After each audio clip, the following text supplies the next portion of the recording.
Okay, so welcome back guys. तो CBSE का sample paper आ चुका है, हमारे सामने है एंड पेपर न ज़्यादा टफ है न इजी है, मॉडरेट है। ठीक है, डिस्कस कर लेते हैं पहले कि हाँ, हमारा पेपर दो पार्ट में डिवाइडेड होता है एज यूजुअल। बहुत सारी बातें थी कि पेपर का पैटर्न चेंज होने वाला है या कुछ ऐसा होने वाला है, ऐसा कुछ नहीं हुआ है। ठीक है, पैटर्न सेम है एंड पार्ट ए और पार्ट बी दो पार्ट में डिवाइडेड होता है। Part A compulsory, part A में आपका दो वॉल्यूम होता है, वॉल्यूम 1 और volume 2। Yes, volume 1 and volume 2। तो वॉल्यूम 1 में होता है पार्टनरशिप और वॉल्यूम 2 में होता है कंपनीज अकाउंट। कंपनीज अकाउंट, तो ये दो जो है वॉल्यूम 1 एंड वॉल्यूम 2, ये दो कंपलसरी होते हैं, आपको करना ही पड़ेगा। पार्ट ए में आता है, part A compulsory for all candidates, आपको पार्टनरशिप और कंपनीज अकाउंट इन दोनों को कंपलसरीली अटेंड करना है। फिर आता है आपका पार्ट बी। पार्ट बी में आपको दो ऑप्शन मिलते हैं। पार्ट बी का फर्स्ट पार्ट होता है एनालिसिस ऑफ फाइनेंशियल स्टेटमेंट, या फिर आप कर सकते हैं कंप्यूटराइज्ड अकाउंटिंग। ठीक है, तो पार्ट बी में आपको ये ऑप्शन मिला, आप इन दोनों में से कोई एक ऑप्ट कर सकते हैं, या तो आप एनालिसिस कीजिए या फिर आप कंप्यूटराइज्ड अकाउंटिंग कीजिए। लेकिन ये पार्टनरशिप और कंपनीज अकाउंट ये दोनों कंपलसरी है। क्वेश्चन पैटर्न अगर देखें, कुछ भी चेंज नहीं हुआ है, क्वेश्चन पैटर्न पूरा का पूरा सेम है। पहले लोग कह रहे थे कि एमसीक्यूज बढ़ जाएंगे, 50% हो जाएंगे, ऐसा कुछ भी नहीं हुआ है, पूरा पेपर हमारा उसी पैटर्न में रहेगा। तो क्वेश्चन 1 to 16 जो एज यूजुअल होता था, 1 से 16 और फिर 27 से 30, मतलब यहाँ 16 क्वेश्चंस, यहाँ 4 questions, total 20, 1 marks each, 20 into 1 20, और फिर 17 to 20 मतलब 4 क्वेश्चंस यहाँ हो गए, और 31 and 32 और 2 क्वेश्चन, मतलब 6 क्वेश्चंस। तो 6 क्वेश्चन 3 मार्क्स के, 18। फिर आ जाते हैं 21, 22, 33, 3 क्वेश्चन 4 मार्क्स के, सो 3 क्वेश्चन 4 मार्क्स के, 12। और फिर आ जाते हैं 23 to 26, मतलब 4 क्वेश्चंस और 34, टोटल 5 क्वेश्चंस, 5 क्वेश्चंस, और ये हो गए हैं 6 मार्क्स के, सो 30। ऑल टुगेदर आपका 30 + 20 50 और 30 हो जाता है 80 मार्क्स का आपका पेपर। टोटल क्वेश्चन आपका 80 मार्क्स का। चलिए, तो हम क्वेश्चन पेपर डिस्कस कर लेते हैं। पहले पार्ट ए। पार्ट ए के जो एमसीक्यूज हैं मोस्टली आपको लाइक जो एमसीक्यूज जो इन लोगों ने बनाए हैं ज़्यादातर प्रैक्टिकल क्वेश्चंस पे ही बनाए हैं। मोस्ट ऑफ द क्वेश्चंस आपके प्रैक्टिकल होंगे। क्वेश्चंस बहुत ज़्यादा लॉजिकल होते हैं, ठीक है, और इसलिए आपको बहुत केयरफुली सॉल्व करना होता है इनको। क्वेश्चंस एकदम लॉजिकल होंगे, कंसेप्ट बेस्ड होंगे, सारे कॉन्सेप्ट्स को ही, लाइक जो पूरा क्वेश्चन पेपर बनाया गया है ना, ये कॉन्सेप्ट्स के बेसिस पे ही बनाया गया है कि आपके सारे कॉन्सेप्ट्स सही हो। तो आपको अपने सारे लॉजिक्स और कॉन्सेप्ट्स लगा के इनको सॉल्व करना है। चलिए, नंबर 1 से स्टार्ट करते हैं। देखिए, जब आप इसको सॉल्व करने बैठेगा तो आपको बस क्वेश्चन पढ़ के और as easily as possible, as fast as possible answer लाना है। लेकिन यहाँ मैं आपको एक एक चीज़ एकदम एक्सप्लेन करके बताऊंगा ताकि आपको पीछे का लॉजिक समझ आए। चलिए, पहला क्वेश्चन। तो a partners capital account was credited with 80,000। सबसे पहला पॉइंट यहाँ पे मार्क कीजिए, credited. Partners capital account is being credited with 80,000 during the year. Which of the following can be possibility for each for such a credit in is capital account. तो ये जो capital account होता है, capital account, तो ये जो capital account होता है, capital account appears on the liability side of a balance sheet. अगर आपको बैलेंस शीट याद है, आप बैलेंस शीट बनाओ, बैलेंस शीट। तो बैलेंस शीट में पहले तो ये है कि सारे के सारे रियल अकाउंट्स ही बैलेंस शीट में आते हैं, राइट? इतना हम 11th में पढ़ के आए थे। तो बैलेंस शीट में आपका कैपिटल अकाउंट होता है, उसके साथ एक्सटर्नल लायबिलिटीज होते हैं, और इस तरफ आपके एसेट्स होते हैं, ठीक है। ये सब के सब रियल अकाउंट्स है। तो जो भी चीजें आपके इक्विटी एंड लायबिलिटी साइड में आता है, ये सब के सब क्या होते हैं? Credit balance. ठीक है, इक्विटी लायबिलिटी साइड में आने वाली सारी चीजें क्या होती हैं? क्रेडिट बैलेंस की होती है, क्रेडिट नेचर की होती है, ये क्रेडिट नेचर अकाउंट होता है। और एसेट साइड में आने वाले जितने भी बैलेंसेस होते हैं सबके सब डेबिट नेचर के होते हैं। ठीक है, मतलब कैपिटल अकाउंट है या लायबिलिटी अकाउंट हो, जब आप इनको क्रेडिट करते हैं तो इनका बैलेंस इंक्रीज होता है, और डेबिट करते हैं तो बैलेंस डिक्रीज होता है। और एसेट में उल्टा है, ये एसेट्स जब डेबिट होते हैं तो इनका बैलेंस इंक्रीज होता है, और क्रेडिट करते हैं तो बैलेंस डिक्रीज होता है। तो हमें यहां पे किससे डील करना है? कैपिटल अकाउंट से। और कैपिटल अकाउंट हमारा क्रेडिट हुआ है तो ऑब्वियसली बैलेंस इंक्रीज हुआ है, राइट? सो कैपिटल अकाउंट को हम क्रेडिट किए 18,000 से ड्यूरिंग द ईयर। अब कौन से रीजन के वजह से कैपिटल अकाउंट इंक्रीज हो सकता है? ऑप्शंस देखो। ओपनिंग बैलेंस, अब ओपनिंग बैलेंस तो एज इट इज हम स्टेट करते हैं। अगर ओपनिंग बैलेंस हो सकता है हमारा डेबिट भी हो क्रेडिट भी हो, वो कुछ सर्टेन नहीं होता है, तो ओपनिंग बैलेंस नहीं होगा। Drawings during the year, drawings करने से पार्टनर्स का कैपिटल डिक्रीज होता है। अगर कोई पार्टनर ड्रॉइंग्स करता है तो उसका कैपिटल अकाउंट कम होता है, डिक्रीज होता है। तो डिक्रीज के केस में डेबिट होगा, तो ये भी नहीं हो सकता। कैपिटल अकाउंट क्रेडिट हो रहा है मतलब कैपिटल इंक्रीज होना चाहिए। तो किस रीजन से कैपिटल इंक्रीज होगा? लॉस ड्यूरिंग द ईयर, क्या लॉस की वजह से कैपिटल इंक्रीज होगा? Of course not. Capital introduced, हाँ, अगर पार्टनर नया कैपिटल इंट्रोड्यूस करता है उस केस में उसका कैपिटल अकाउंट इंक्रीज हो सकता है। तो यहां आपका करेक्ट ऑप्शन हो गया D, this is the right answer. चलो ये हो गया। नेक्स्ट आगे बढ़ते हैं, अगला क्वेश्चन। तो असर्शन रीजन, असर्शन रीजन को बहुत केयरफुली आपको सॉल्व करना है, बहुत केयरफुली डील करना है। यहाँ पे बहुत ज़्यादा कंफ्यूजन होता है बच्चों को। तो असर्शन क्या है? Fluctuating capital account can show debit balance. अगर आपका कैपिटल अकाउंट फ्लक्चुएटिंग है, अच्छा फिक्स्ड और फ्लक्चुएटिंग में मैं आपको डिफरेंस बता दूं। एक होता है फिक्स्ड कैपिटल अकाउंट और एक होता है फ्लक्चुएटिंग कैपिटल अकाउंट।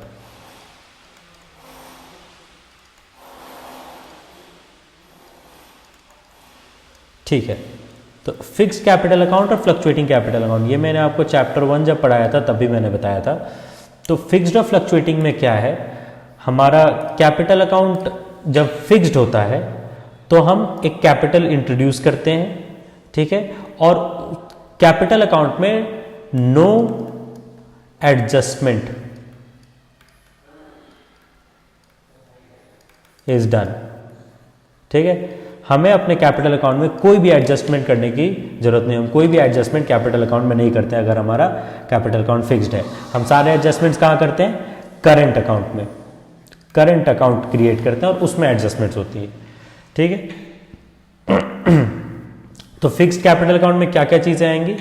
आपका दो ही चीजें आनी है। अगर आपने कैपिटल इंट्रोड्यूस किया, कैपिटल इंट्रोड्यूस्ड, अगर आपने कैपिटल फर्दर इंट्रोड्यूस किया वो आएगा, या फिर अगर आपने कैपिटल अमाउंट को विड्रॉ किया है, कैपिटल विड्रॉन। देखिए ड्राइंग्स भी दो तरह के हो जाते हैं। एक ड्राइंग्स होता है जो हम अपना प्रॉफिट विड्रॉ करते हैं, वो एक ड्राइंग्स है, और जब आप अपना कैपिटल विड्रॉ करते हैं वो भी एक ड्राइंग्स है। तो अगर आप कैपिटल विड्रॉ कर रहे हैं वो भी आपके फिक्स कैपिटल अकाउंट से डिडक्ट होगा, और अगर नया कैपिटल इंट्रोड्यूस कर रहे हैं तो भी आपके फिक्स कैपिटल से विड्रॉ होगा। अदरवाइज और कोई भी एडजस्टमेंट हम फिक्स्ड कैपिटल अकाउंट में नहीं करेंगे। हम सारे एडजस्टमेंट्स कहाँ करेंगे? करंट अकाउंट में करेंगे। This is fixed capital account. Fluctuating के केस में क्या है? सारे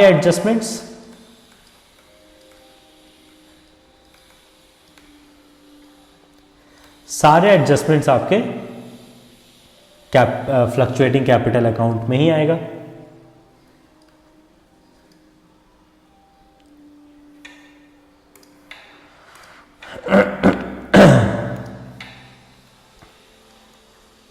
सारे एडजस्टमेंट्स आपके फ्लक्चुएटिंग कैपिटल अकाउंट में आने हैं।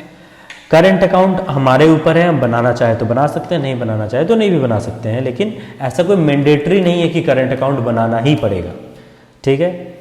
कैपिटल इंट्रोड्यूस्ड, कैपिटल विदड्रॉन, अगर आपका जो भी कैपिटल इंट्रोड्यूस्ड है, कैपिटल विदड्रॉन है, वो सब के सब एडजस्टमेंट हम फ्लक्चुएटिंग कैपिटल अकाउंट में करेंगे। बेसिकली जब आपका फ्लक्चुएटिंग कैपिटल अकाउंट है, सारे एडजस्टमेंट्स, वो विदड्रॉइंग्स के हो, इंटरेस्ट का हो, एप्रोप्रिएशन का कोई एडजस्टमेंट हो, कैपिटल इंट्रोड्यूस हो, सारे एडजस्टमेंट्स फ्लक्चुएटिंग कैपिटल अकाउंट में ही होंगे।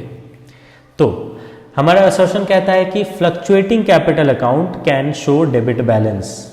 क्या शो कर सकता है? ऑफ कोर्स कर सकता है। हमारा जो फ्लक्चुएटिंग कैपिटल अकाउंट है, वैसे कैपिटल अकाउंट क्रेडिट नेचर का होता है, राइट? मैंने अभी पिछले क्वेश्चन में आपको बताया कैपिटल अकाउंट्स क्रेडिट नेचर के होते हैं, लेकिन क्योंकि ये फ्लक्चुएटिंग कैपिटल अकाउंट है, यहाँ पे हम सारे एडजस्टमेंट कर रहे हैं, तो अगर हमारा कैपिटल अकाउंट नेगेटिव चला जाए, नेगेटिव बैलेंस आ जाए कैपिटल अकाउंट में, तो वो डेबिट बैलेंस हो जाता है।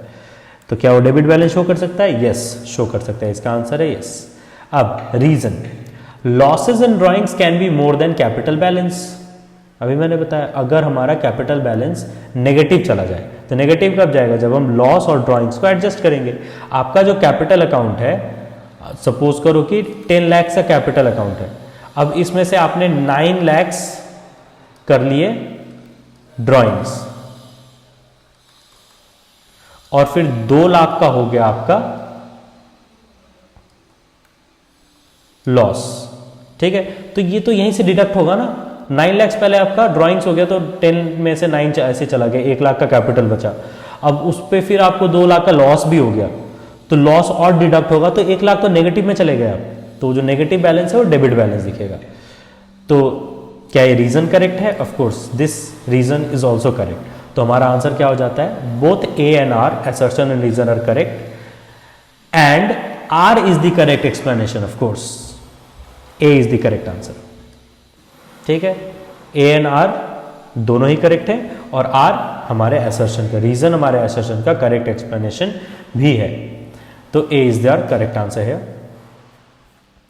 Okay, moving on. Next question. So on 1st July 2024, A, B and C entered into partnership, sharing profits and losses in the ratio 5:3:2. So ये old ratio हो गया 5:3:2. ठीक है। अच्छा, guaranteed profit का क्वेश्चन लगता है। C was guaranteed that his share of profit will not be less than 60,000 per annum. अच्छा, यहाँ एक और चीज़ हमें मार्क करने की थी, ये वाली, ये 1 जुलाई। हमारा बिजनेस स्टार्ट कब से हो रहा है? 1 जुलाई से स्टार्ट हो रहा है। ठीक है, और हमने जो प्रॉफिट गारंटी किया है वो 60,000 पर एनम किया है, मतलब 1 साल में। ये चीज़ बाद में आएगी, मैं आपको बताऊंगा। So deficiency if any will be borne by A and B equally. अगर कोई भी डिफिशियंसी आती है तो ए और बी उसको इक्वली बियर करेंगे। मतलब सी को हमने जो प्रॉमिस कर दिया कि तुमको इतना प्रॉफिट होगा तो होगा, अगर उसके लिए हमको जो भी डिफिशियंसी होगी, जो भी कम पड़ेगा, वो बाकी दोनों पार्टनर्स बराबर बराबर बांट के देंगे। वही लिखा है, इक्वली। ठीक है। Now for the year ended March 31, 2025, firm incurred loss of 1,20,000 लो। यहां तो उल्टा लॉस हो गया। ठीक है, तो इस केस में जो भी डिफिशियंसी आएगी वो कौन उठाएगा? ए एंड बी इक्वली उठाएंगे। लेकिन प्रॉफिट तो हुआ ही नहीं, लॉस हो गया। सी को तो हम गारंटी किए थे कि प्रॉफिट होना है, राइट? तो सी को हम 60,000 पर एनम का प्रॉफिट गारंटी किए, तो 60,000 पर एनम का प्रॉफिट हम देंगे। लॉस जो भी हुआ ये ए एंड बी अपना इक्वली उठाएंगे। ठीक है, तो अब हम आ जाते हैं कि इनको डिफिशियंसी कितने का हो रहा है।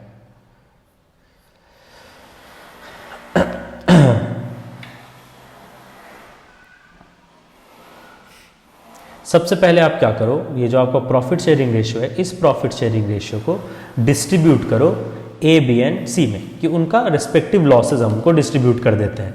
ठीक है, चलो वर्किंग नोट कर लेते हैं। वर्किंग नोट वैसे आपको करने, आप इसको रफ में ही करके लाओगे क्योंकि एमसीक्यू है, आपको सिर्फ आंसर लाने से मतलब है। तो सबसे पहले आप क्या करो, ए, बी और सी तीनों को उनका प्रॉफिट डिस्ट्रीब्यूट करो। ए, बी, सी रेशियो है 5:3:2। प्रॉफिट तो हुआ नहीं, 1,25,000 का लॉस हुआ है, लॉस को ही हम डिस्ट्रीब्यूट करते हैं। ठीक है, तो ए का शेयर हो जाएगा 5:3:2, मतलब 5/10, 3/10, 2/10। ए 5/10 इंटू 1,25,000, 1,25,000 कैंसिल करेंगे, सो it is 125 into 5, 5 5 25, 2 5 2 10, 12, 6, yes, so it is 62,500। B का शेयर हो जाएगा 3/10 into 1,25,000, so it is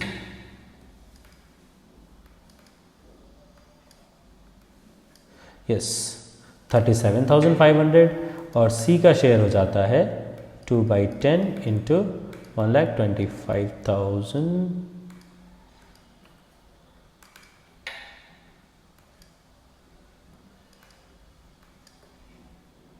25,000, right, 25,000। वैसे तो हमें ए और बी से मतलब ही नहीं था, हमें तो सिर्फ सी से मतलब है, राइट, बट फिर भी मैंने आपको तीनों का निकाल के दिखा दिया कि ऐसे कैलकुलेट करते हैं। आपको सिर्फ सी से मतलब है, सी को गारंटी की है, हमें डिफिशियंसी चाहिए तो हम सिर्फ सी का निकाल लेते हैं। तो सी का हो गया शेयर ऑफ लॉस 25,000, ठीक है, लेकिन सी को हमने गारंटी किया है कितना, 60,000 पर एनम। बट देखो सीज गारंटी कितना है, 60,000 पर एनम। लेकिन इसको पॉइंट आउट करो, हमारा कंपनी कब स्टार्ट हुआ है, 1 जुलाई को, ठीक, तो हमने इस करंट ईयर में कितने महीने ऑपरेट किया, जुलाई से काउंट करते हैं, तो जुलाई, अगस्त, सितंबर, अक्टूबर, नवंबर, दिसंबर, जनवरी, फरवरी, मार्च, कितना ऑपरेट किया, 9 मंथ्स, राइट। हम सिर्फ 9 महीने ही ऑपरेट किए, तो इस 9 मंथ के ऑपरेशन को हम यहाँ पे निकालेंगे कि सी का गारंटी जो हमने 60,000 पर एनम किया था, सी का गारंटी इस साल के लिए मतलब 9 महीने के लिए कितना होगा, तो C's guarantee for the year,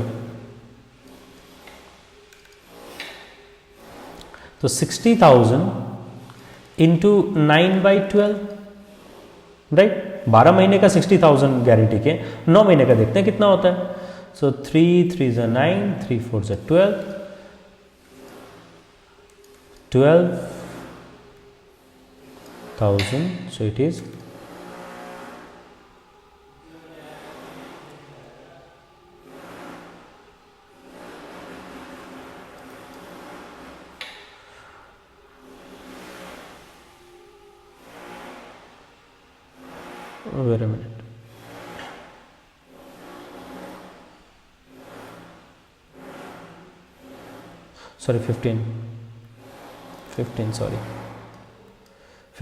15,000, 15 into 3,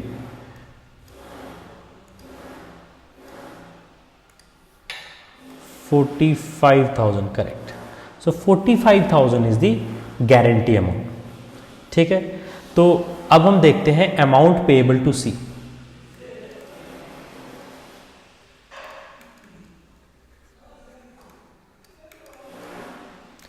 अब सी को जो अमाउंट पेएबल होगा, सबसे पहले तो उसके पास एक नेगेटिव प्रॉफिट है, लॉस है, तो हम इसको नेगेटिव प्रॉफिट की तरह लेके चलेंगे, -25,000, ठीक है। तो ये भी हमें पे करना पड़ेगा, ठीक है। और हमने उसको प्रॉफिट कितना, गारंटी कितना किया है, 45,000 का प्रॉफिट गारंटी किया है, ठीक है। I'm sorry, हाँ, सिंस इट इज लॉस, तो 25,000 का जो लॉस है वो भी हमको सी के बिहाफ पे पे करना पड़ेगा, मतलब पार्टनर्स को ही देना पड़ेगा टू सी 25,000। और फिर 45,000 का लॉस भी है, 45,000 गारंटी है, सॉरी गारंटी भी है, तो 45,000 भी पार्टनर्स ही देंगे, समझ आ रहा है आपको? सी के शेयर का 25,000 का लॉस हो गया, वो भी हमें सी को देना पड़ेगा, क्योंकि सी तो लॉस वॉस उठाएगा नहीं, उसको बोला गया है कि तुमको भैया प्रॉफिट होगा, साल का 60,000 प्रॉफिट होगा, मतलब 9 महीने का 45,000, तो उसके हिस्से का लॉस भी ए और बी भरेंगे, और फिर जो गारंटी की है 45,000 वो भी ए और बी ही भरेंगे। तो टोटल कितना भरना पड़ जा रहा है? 45,000 प्लस 25,000 70,000, 70,000 टोटल डिफिशियंसी है। ये है डिफिशियंसी 70,000। अब 70,000 का डिफिशियंसी ए और बी बियर करेंगे, इक्वली लिखा गया है, बोले हैं इक्वली बियर करेंगे। देखो deficiency if any will B bond by A and B equally, तो 70,000 का जो डिफिशियंसी है वो ए और बी इक्वली बियर करेंगे, 35 पड़ेगा, आधा इसका 35,000 देगा ए और 35,000 बी। ठीक, तो हमारा ऑप्शन कौन सा हो जाता है? ये डी, 35,000 ए का 35,000 बी। ठीक है, चलो आगे बढ़ते हैं। Number 3, so Pali limited offer 2 lakh shares of ₹10 each at a premium of ₹2 पर शेयर। तो फेस वैल्यू 10 है, प्रीमियम 2 है। ठीक है, applications were receive for 1,95,000 shares. तो ये ओवर है अंडर है? ये देखो हमने इशू किया 2 लाख और हमें सब्सक्रिप्शन सिर्फ रिसीव हुआ है, एप्लीकेशन रिसीव हुआ है 1,95,000 का, तो अंडर सब्सक्रिप्शन है, यहाँ कोई प्रो डाटा वगैरह झमेला नहीं होगा। अंडर सब्सक्रिप्शन में जितना आया एप्लीकेशन उतने को शेयर्स अलॉट करो। सो विच वर ड्यूली अलॉटेड, ठीक है। The amount was payable as ₹3 on application, application पे ₹3 इंक्लूडिंग 1 प्रीमियम। तो इसका अगर नोट बनाते हैं हम, ये क्वेश्चन 3, इसका नोट बनाते हैं क्वेश्चन 3। तो एप्लीकेशन पे आपको मिल रहा है ₹3, मतलब 2 + 1 प्रीमियम। फिर आ जाओ, yes 6 on allotment including 1 premium. तो अब अलॉटमेंट पे भी 5 + 1 प्रीमियम। ठीक है, तो ये जो अमाउंट है ये शेयर कैपिटल में जाएगा और ये सिक्योरिटी प्रीमियम में, ये ध्यान रहे। ठीक है, ये अमाउंट ये शेयर कैपिटल का है, ये अमाउंट सिक्योरिटी प्रीमियम का है। तो प्रीमियम ₹2 था, हमने पूरा ले लिया एप्लीकेशन अलॉटमेंट पे, तो प्रीमियम का काम खत्म। अब 5 2 ₹7 शेयर कैपिटल के लिए हैं और ₹3 रह गया है, वो आगे और देंगे। एंड बैलेंस ऑन कॉल, तो अब इसके बाद एक ही कॉल होगा, राइट। कॉल आपका हो जाएगा कितने का? 5 और 2 ₹7 तो ले चुके हो, ₹3 और कॉल करना है, यहां और कुछ नहीं होगा, नथिंग। तो ये आपका शेयर कैपिटल ₹10 हो गया और सिक्योरिटी प्रीमियम ₹2 हो गया, बात खत्म। 10 और 2 वही लेना था। ठीक है, Manoj holding 6,000 shares failed to pay allotment money and his shares were immediately forfeited. तो मनोज जो जिसके पास 6,000 शेयर्स है, 6,000 शेयर्स, मनोज के पास है 6,000 शेयर्स, और ये कब फॉरफिट हो रहा है? अलॉटमेंट के बाद, मतलब एप्लीकेशन का पैसा इसने दे दिया है, अलॉटमेंट नहीं दे पाया। ठीक है, तो अलॉटमेंट के जस्ट बाद हम क्या कर दे रहे हैं? उसको फॉरफिट कर दे रहे हैं। ठीक, तो हमें एप्लीकेशन का पैसा रिसीव हुआ है, अलॉटमेंट का पैसा रिसीव नहीं हुआ है, अलॉटमेंट पे अरियर हो गया है। Very good. अब out of the forfeited shares 4,000 shares were reissued at the rate of ₹11 per share as fully paid up. The amount of capital reserve will be. ठीक है, ये थोड़ा सा आपको समझना पड़ेगा। यहाँ रीइश्यू में हम बाद में जाएंगे, पहले हम फॉरफीचर तक का देख लेते हैं। तो फॉरफीचर की बेसिकली जर्नल एंट्री क्या होती है? देखिए फॉरफीचर क्या होता है, मैं वो बता देता हूँ पहले आपको। फॉरफीट करने का मतलब होता है कोई जो एग्जिस्टिंग शेयर है जिस पे अरियर हो गया उसको पूरा कैंसिल कर देना, और वो कैंसिल किए हुए शेयर को हम बाद में री इशू करते हैं। लेकिन पहले जो कैंसिलेशन का पार्ट है वही हमारा फॉरफीचर है, कैंसिल करो। तो कैंसिलेशन, अब इसका जो जर्नल एंट्री होता है, मैं आपको जर्नल एंट्री लिख के बताता हूँ। इसका जर्नल एंट्री है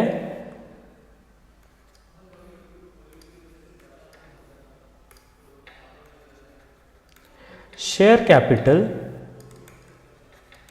account debit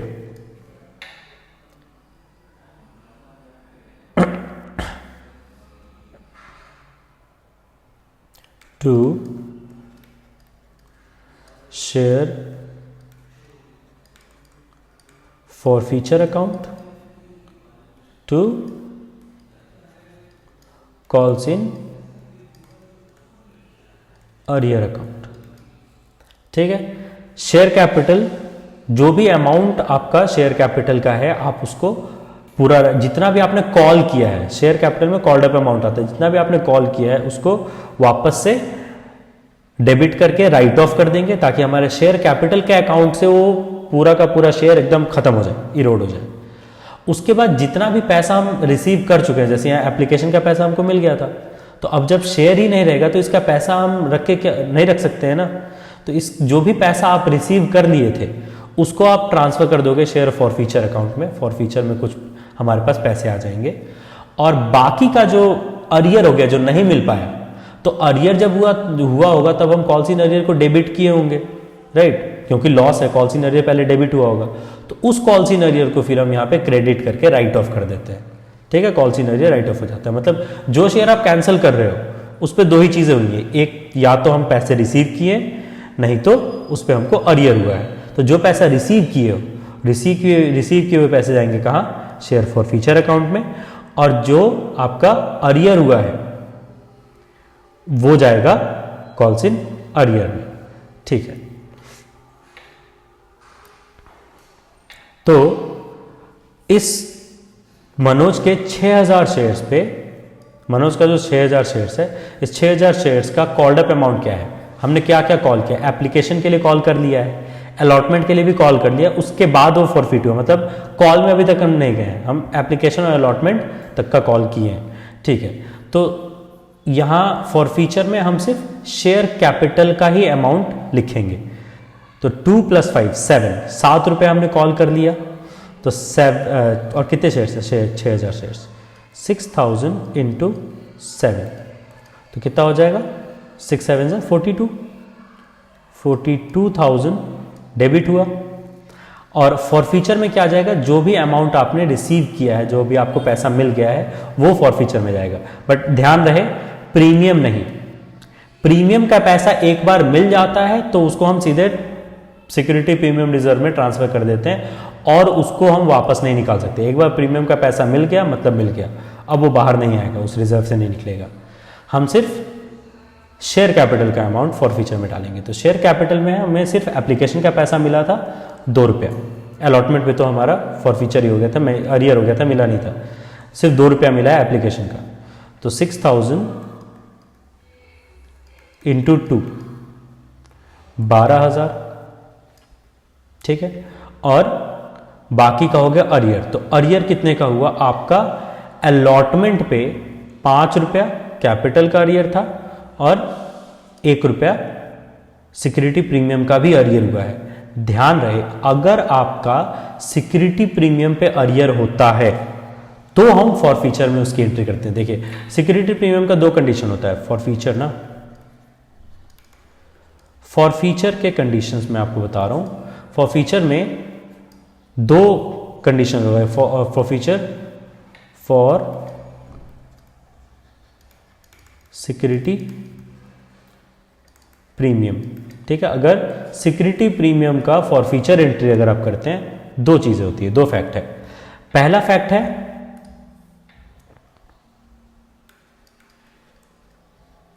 arrear on premium और दूसरा होता है no arrear on premium.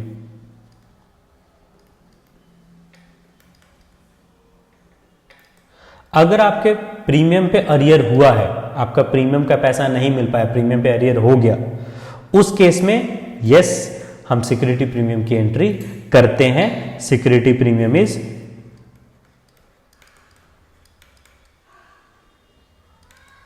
Security premium को हम क्या करते हैं, डेबिट करते हैं। अगर आपके सिक्योरिटी प्रीमियम पे अरियर हुआ है तो आप अपने सिक्योरिटी प्रीमियम को डेबिट करोगे, ठीक है। लेकिन अगर नो अरियर ऑन प्रीमियम, अगर आपके प्रीमियम पे कोई अरियर नहीं हुआ है, आपने प्रीमियम का पूरा पूरा पैसा रिसीव कर लिया है, in that case no entry. ठीक है, कोई एंट्री नहीं करना है। प्रीमियम पे अरियर नहीं हुआ, प्रीमियम का कोई एंट्री नहीं करना। अगर प्रीमियम पे अरियर हुआ है तो सिक्योरिटी प्रीमियम को डेबिट करेंगे। क्या हमें सिक्योरिटी प्रीमियम पे अरियर हुआ है? अलॉटमेंट का 1 रुपया मिलना था, हमारा अलॉटमेंट अरियर हो गया, मतलब सिक्योरिटी प्रीमियम पे भी अरियर हो गया, तो सिक्योरिटी प्रीमियम भी अब डेबिट होगा। तो यहाँ पे हम एंट्री कर देंगे सिक्योरिटी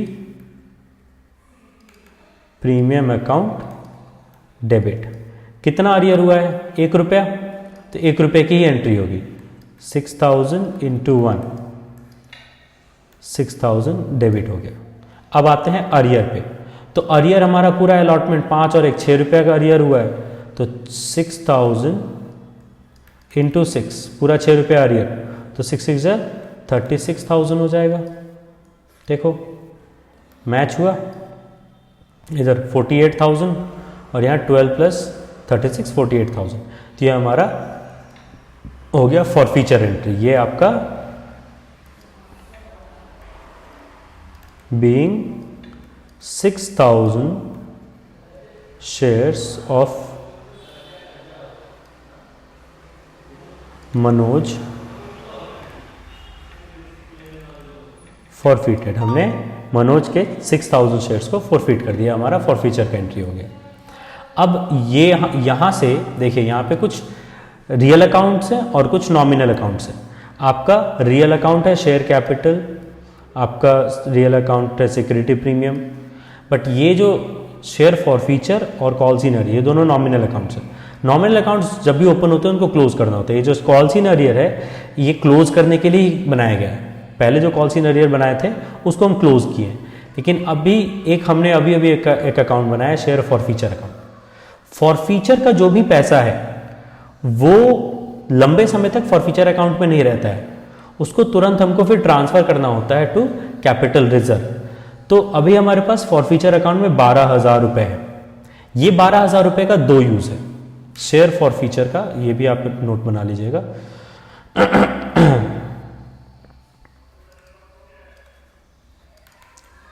फॉरफीचर अमाउंट, फॉरफीचर का जो अमाउंट है इसका 2 यूज है। पहला है लॉस ऑन रीइश्यू। अगर आपको कोई भी लॉस ऑन रीइश्यू होता है तो उसको एडजस्ट करने के लिए आप फॉरफीचर अमाउंट यूज करो। अगर लॉस ऑन रीइश्यू नहीं हो रहा है या फिर लॉस ऑन रीइश्यू को एडजस्ट करने के बाद भी कुछ अमाउंट बच जाता है तो आता है उसका दूसरा use, that is transfer to capital reserve. ठीक है, उसके बाद अगर आपके पास बच गया तो आप क्या करोगे, उसको कैपिटल रिजर्व में ट्रांसफर करोगे। ठीक है, तो हमारे पास अभी शेयर फॉरफीचर का कितना पैसा है? 12,000। अब हम करेंगे री इशू, लेकिन यहाँ एक और पॉइंट है जो आपको ध्यान देना चाहिए कि हमने फॉरफीट किया था 6,000 शेयर्स, लेकिन री इशू कर रहे हैं सिर्फ 4,000 शेयर्स। ठीक है, सिर्फ 4,000 शेयर्स री इशू है, वो भी eight the rate of ₹11 per share. तो पहले तो ये देखो, हमारा शेयर जो है कितना फेस वैल्यू क्या था उसका? 10 रुपये का फेस वैल्यू था, 10 रुपये का शेयर था, और हम उसको बेच रहे हैं कितने में? 11 रुपये में। क्या हमें कोई लॉस हो सकता है? Of course not. हमने तो हमारा जितने का शेयर था, जो फेस वैल्यू था, उससे ज़्यादा में हम री इशू कर रहे हैं, मतलब हम री इशू पे भी प्रीमियम ले रहे हैं। 1 रुपया जो एक्स्ट्रा है वो फिर प्रीमियम में ही जाएगा। ठीक है, तो इस 4,000 शेयर्स पे आपको जितना भी फॉरफीचर का अमाउंट आया है वो सब के सब कैपिटल रिजर्व में चला जाएगा। रीइशू फॉरफीचर का 2 ही तो यूज था ना, पहले लॉस ऑन रीइशू को एडजस्ट करो, अगर नहीं होता है या बच जाता है तो उसको कैपिटल रिजर्व में ट्रांसफर करो। हमें तो रीइशू पे कोई लॉस हुआ ही नहीं, हम तो रीइशू प्रीमियम पे कर रहे हैं, तो जो भी अमाउंट है हम उसको सीधे सीधे कहां ट्रांसफर कर देंगे? To capital reserve. तो क्वेश्चन अब ये है कि क्या ये 12,000 पूरा पूरा ट्रांसफर होना चाहिए?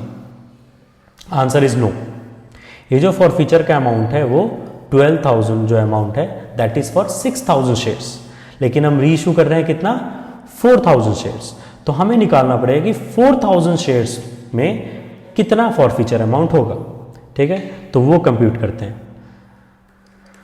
नंबर ऑफ शेयर्स री इशूड, कितना री इशू कर रहे हैं?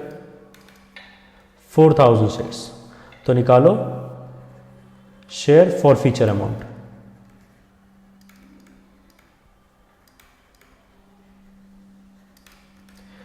कितना हो जाएगा? हम फिर इसका एक रेशियो बनाएंगे, 4,000 बाई 6,000।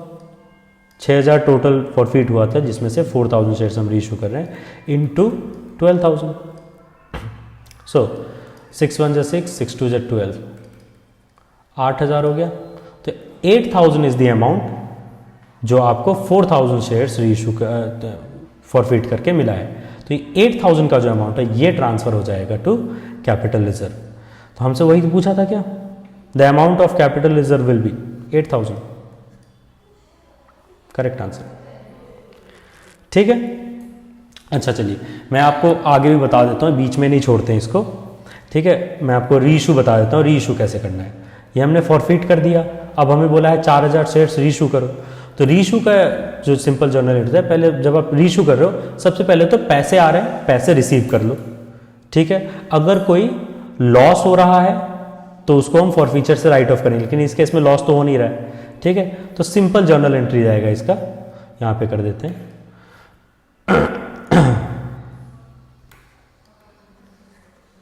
बैंक अकाउंट डेबिट, पैसा आया बैंक में, पैसा रिसीव किए पहले, बैंक अकाउंट डेबिट।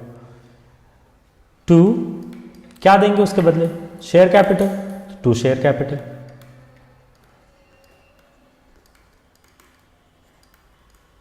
शेयर ही तो इशू कर रहे हैं, टू शेयर कैपिटल।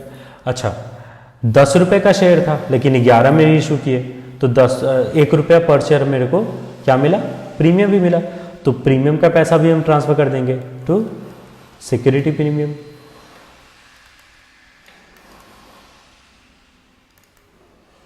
ठीक, तो पैसे कितने मिलेंगे? 4,000 शेयर्स इंटू 11 रुपए के हिसाब से 4,000 शेयर्स इशू किए थे, वही है ना? देख लो, ये 4,000 शेयर्स इशू किए 11 रुपए के हिसाब से। सो 4 इंटू 11, 44,000। शेयर कैपिटल में कितना जाएगा? फेस वैल्यू 10 रुपए है, 10 रुपए जाएगा। शेयर कैपिटल में सिर्फ फेस वैल्यू का अमाउंट ही जाता है। तो 4,000 इंटू 10, 40,000। और सिक्योरिटी प्रीमियम में 1 रुपया चला जाएगा, तो 4,000 इंटू 1, 4,000 हो गया रीइशू। ठीक है, चलो next question. Yes, so Praful limited forfeited 15,000 shares of ₹20 each, on which ₹8 including ₹2 premium was paid। देखो यहाँ तो आपको सब कुछ ऐसे ही दे दिया, कितना पे हो गया, तो जो भी अमाउंट हमको पे हो गया है हम उसी को शेयर फॉरफीचर में ट्रांसफर करते हैं, right. Out of these 30,000 shares were reissued at the rate of 19 per share. देखो फेस वैल्यू 20 का है लेकिन 19 में रीइशू किए हो, मतलब लॉस हुआ है रीइशू पे, तो फॉरफीचर का अमाउंट यहाँ पे एडजस्ट करना होगा। As fully paid up, correct. Determine the amount of share forfeiture balance. Okay, share forfeited balance का अमाउंट सिर्फ पूछा है। ठीक है, फिर तो यहाँ पे अपने को कैपिटल रिजर्व वगैरह भी नहीं चाहिए, हमें तो सिर्फ शेयर फॉरफीटेड का बैलेंस चाहिए।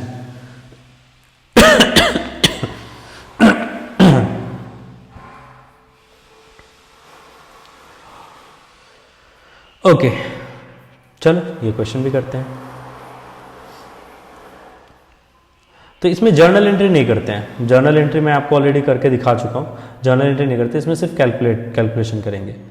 तो सबसे पहले 15,000 शेयर्स फॉरफीट किए of ₹20 each, on which 8,000 including ₹2 premium was received. तो मैंने बताया था प्रीमियम का पैसा सिक्योरिटी प्रीमियम में चला जाता है, तो प्रीमियम का पैसा फॉरफीचर अकाउंट में नहीं जाएगा। फॉरफीचर अकाउंट में क्या जाएगा, सिर्फ शेयर कैपिटल का पैसा। 8 रुपये में से 2 रुपया प्रीमियम चला गया है, बचा 6, तो 6 रुपये पर शेयर के हिसाब से आपके शेयर फॉरफीचर में अमाउंट पहले जाएगा। तो अमाउंट रिसीव्ड ऑन फॉरफीचर,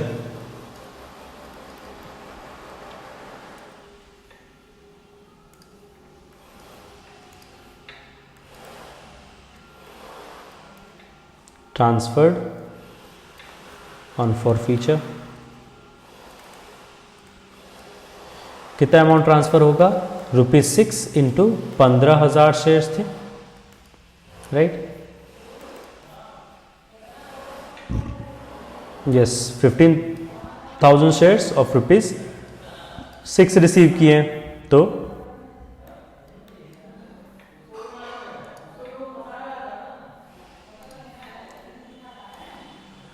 90,000, ठीक है, 90,000 शेयर, 90,000 रुपये आपने रिसीव कर लिया। ठीक, अब देखो was paid, okay, out of these 13,000 shares were reissued at the rate of ₹19 per share, ठीक है, तो 13,000 शेयर्स आप रीइशू कर रहे हो, तो 13,000 शेयर्स पे जो भी पैसा आएगा या तो आप लॉस ऑन रीइशू पे एडजस्ट करोगे, 13,000 का जो भी अमाउंट होता है, अब जैसे जो अमाउंट रीइशू हो रहा है ना, उस रीइशूड अमाउंट को हम क्या करते हैं, रीइशूड नंबर ऑफ शेयर्स का जो भी फॉरफीचर का अमाउंट होता है उसको हम फॉरफीचर अकाउंट से निकालते हैं, और उसका 2 ही यूज होता है, आप लॉस ऑन रीइशू को एडजस्ट करो और जो बच जाता है उसको कैपिटल रिजर्व में ट्रांसफर करो। मतलब जैसे हमने रीइशू किया 13,000 शेयर्स का पैसा तो गया, राइट, बच गया सिर्फ 2,000 शेयर्स का पैसा। तो 2,000, अगर 15,000 शेयर्स पे 90,000 रुपये मिलता है तो 2,000 शेयर्स का अमाउंट क्या होगा, राइट। तो हम सीधे डायरेक्ट कैलकुलेशन करते हैं।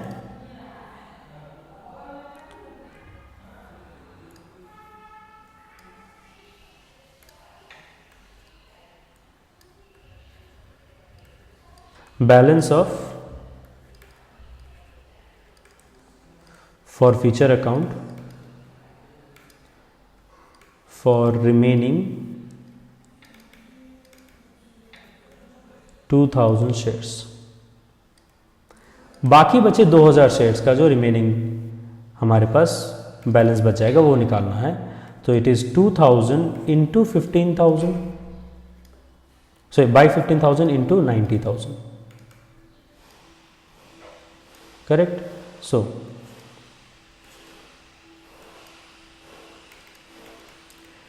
$12,000, right, so 12,000 is the amount. Do we have option? Yes, C 12,000। बाकी जो बच गया आपके पास 2,000 शेयर, सिर्फ उसी का पैसा आपके पास, क्योंकि वही पूछा ना, determine the amount of share forfeiture balance, share forfeiture में कितना बैलेंस है, तो अमाउंट ऑफ शेयर, अब 13,000 शेयर रीइशू कर दिए, 13,000 का पैसा तो गया, अब तुम जाओ तुम लॉस में एडजस्ट करो, कैपिटल रिजर्व में ट्रांसफर करो, वही करोगे।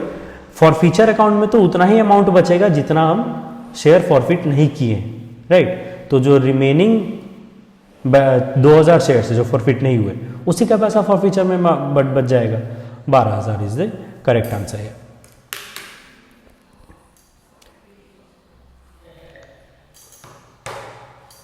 ठीक है,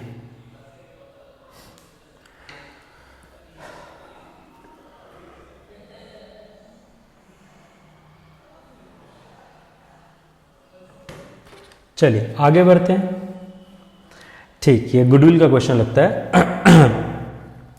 so Pista limited took over running business of Vista limited comprising of assets 45 lakh and liabilities 7,50,000, ठीक है, and in consideration issued them 30,000 9% debenture of ₹100 each at 5% discount and a cheque of 10 lakh.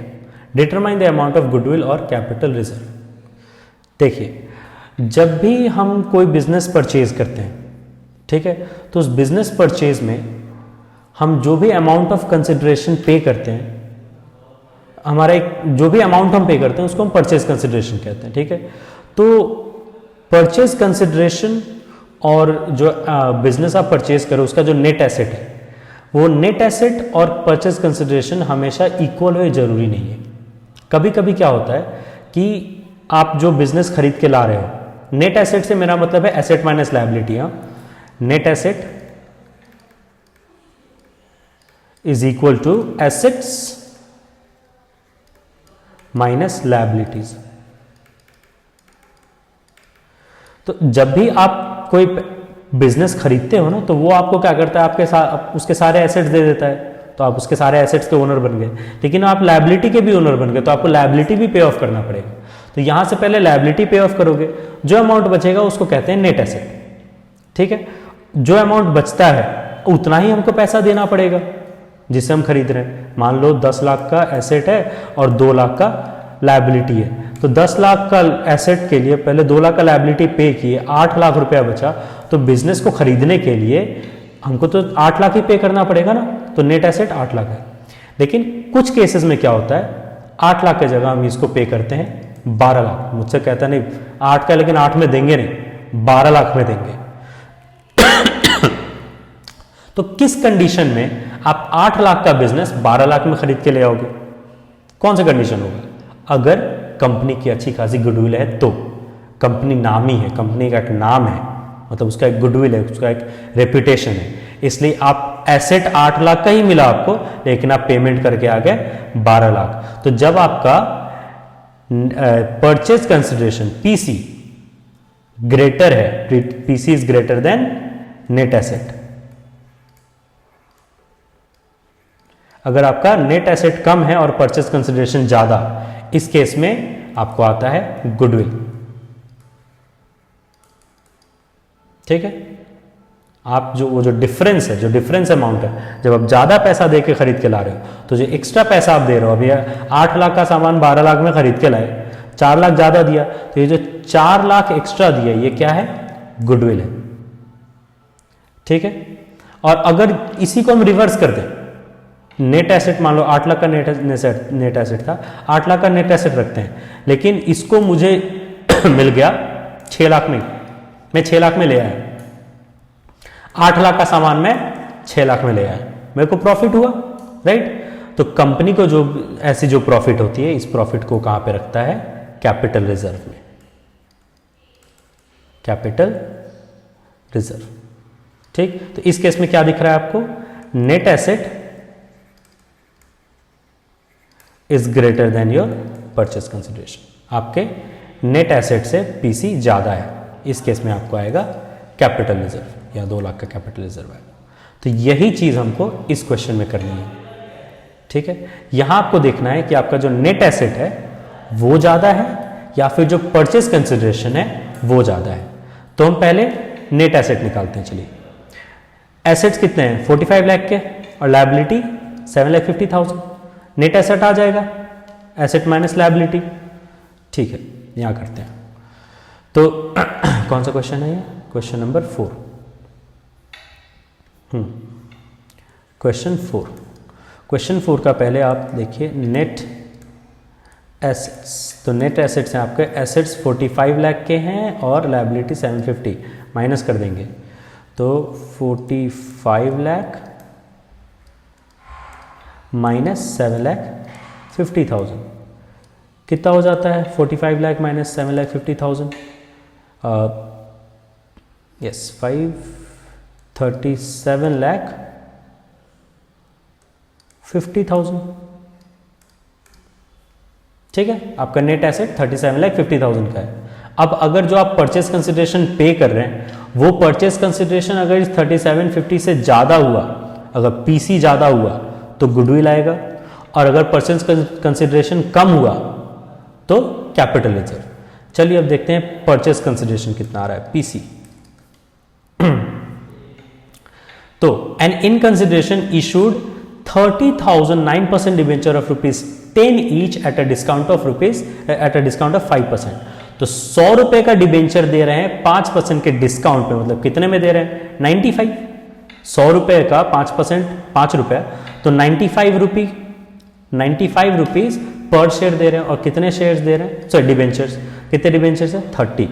तो purchase consideration मेरा पहले तो हो जाएगा 95 रुपीज इंटू 30,000 शेयर, 30,000 डिबेंचर्स, ये एक हुआ, प्लस और क्या दे रहे हैं, ये and a cheque of 10 lakh, 10 lakh का हम उसको चेक भी दे रहे हैं। तो इसमें और ऐड हो जाएगा, सॉरी कहां गया, यस, प्लस 10 लाख, ये मेरा टोटल परचेज कंसिडरेशन जा रहा है। सो 95 इंटू 30,000 कितना हो जाएगा,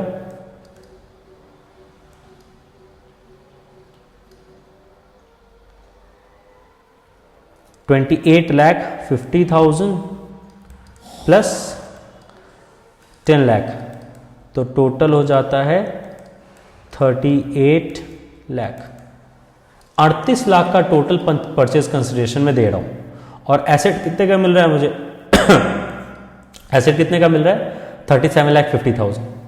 ठीक, तो मैं ज्यादा दे रहा हूं कम दे रहा हूं, ज्यादा दे रहा हूं, मेरा पीसी ज्यादा है, राइट। मेरा नेट एसेट से ज्यादा है PC, net asset is less than purchase consideration.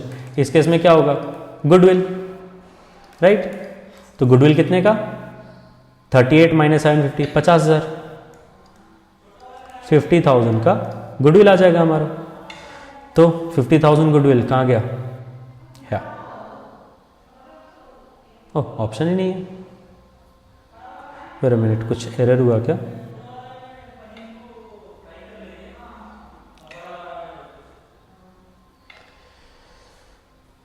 $45 minus 750,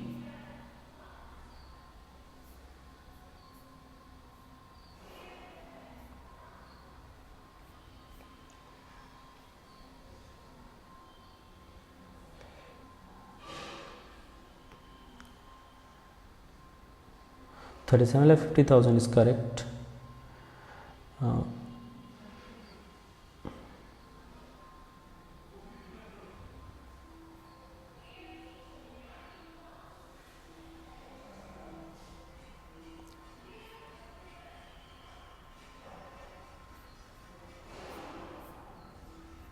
Just give me a minute.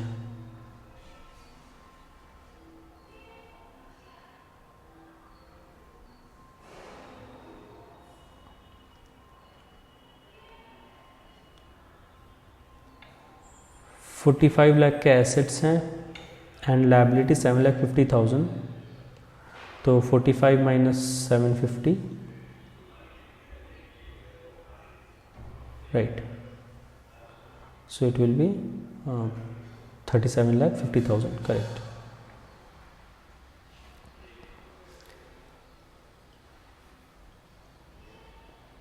And consideration issued 30,000 9% debenture rupees 10 each at 5% discount, so 95 of course, and a check of 10 lakh, okay.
Okay, it is 3850. Sorry, my bad.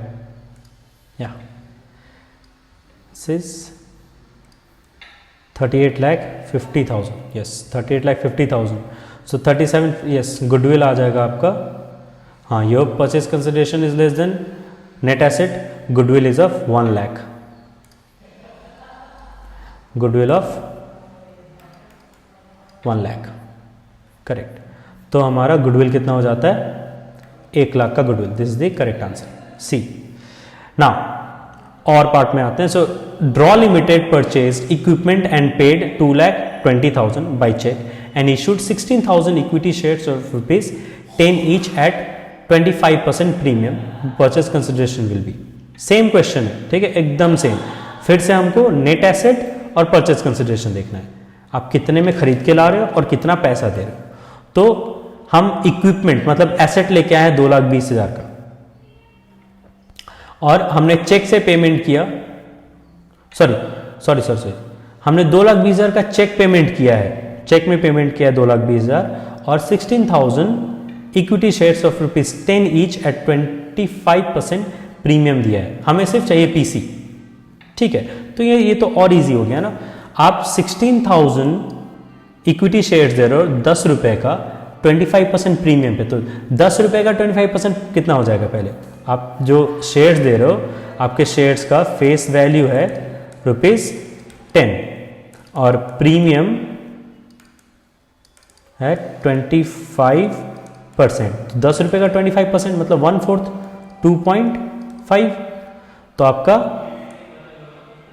Market value हो जाएगा 10 plus 2.5 12.5. 12.5 के rate से आप shares दोगे उसको. ठीक है, और कितने शेयर्स दे रहे हो? 16,000 शेयर्स. तो टोटल अमाउंट परचेज कंसिडरेशन आपका आ जाएगा 12.5 इंटू 16,000. ये आपका टोटल शेयर्स का वैल्यू हो गया. और इसमें प्लस कर दो जो आपने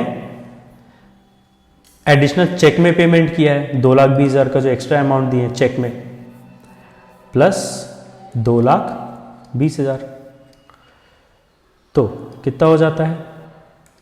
12.5 इंटू 16,000 मल्टीप्लाई करो 0.8